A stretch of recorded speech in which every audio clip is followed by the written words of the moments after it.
quality amp here with an all-metal case. For a little box it puts out some good sound.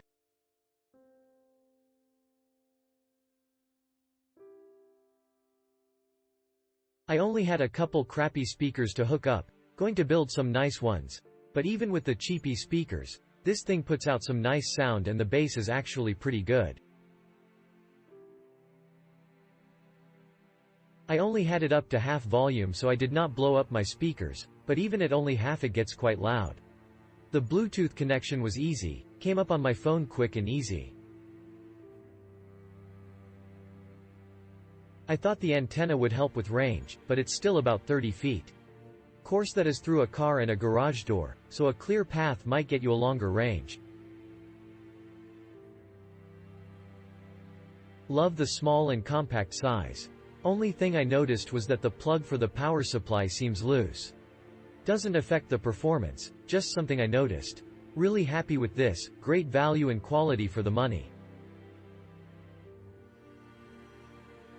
Would happily recommend.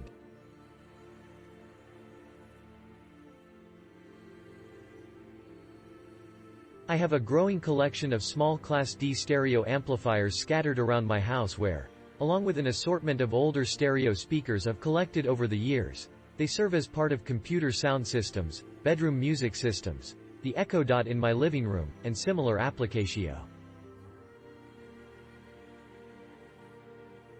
This one is going into my basement workshop, where I'll be using it to listen to music streamed from my phone via Bluetooth.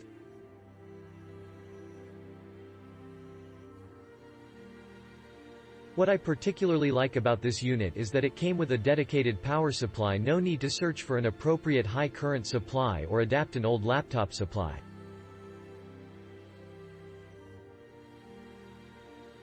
It has sufficient power to drive the two compact Radio Shack mini monitors I've been hanging on to since the 1990s too.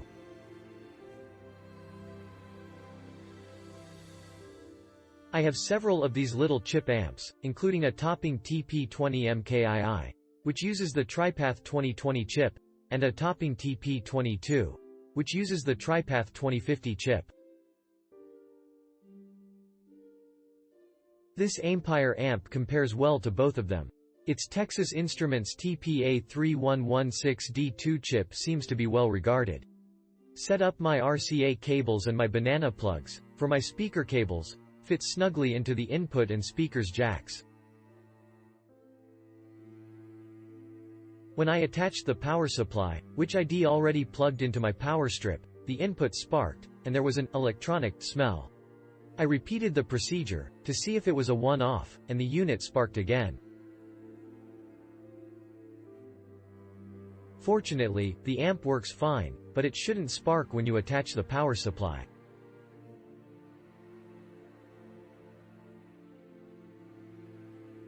I recommend attaching the power to the amp before plugging in the power supply to be safe. Sound turning the amp up to about 11 o'clock, no input signal, begins to yield some noise. However, when listening to line-level devices, CD player, etc., the amp plays loudly at 10 o'clock to 10:30, in other words. The sound quality is very good, through my KEF Q100s, certainly high fidelity enough for many people.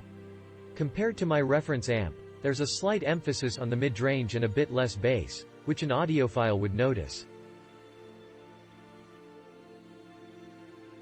But it's definitely a full-range amp, and worth a listen. Bluetooth: the amp connected quickly and easily to my Bluetooth transmitter.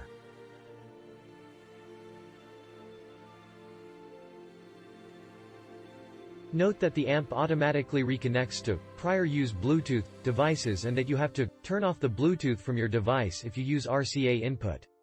This could be a hassle if, for example, you're listening through the RCA inputs and the amp detects a prior use Bluetooth signal and con. The volume control and power switch feel solid. There are 4 rubber feet on the base that are neither too hard nor too soft.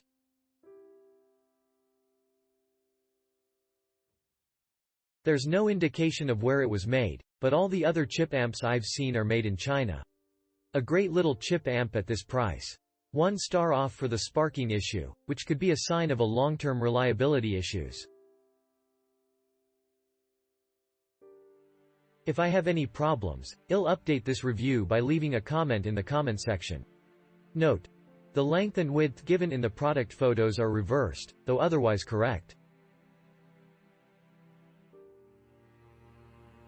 Click link in description for more reviews.